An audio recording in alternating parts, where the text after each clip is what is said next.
L'objectif de l'exercice est de calculer la quantité de matière initiale inconnue d'un des réactifs de manière à ce que les deux réactifs soient introduits dans les proportions stoichiométriques données par l'équation et donc ainsi être entièrement consommés à la fin de la transformation. Dans la première transformation, les proportions sont vérifiées s'il y a égalité des rapports de chaque quantité initiale de réactifs sur leur nombre stoichiométrique correspondant, 1 étant celui du glucose et 6 celui du dioxygène.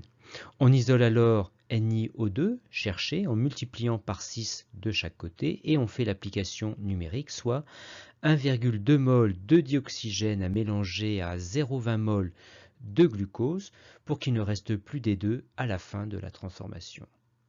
On suit le même raisonnement pour la transformation suivante, avec 2 le nombre stoichiométrique de l'aluminium et 3 celui de l'eau.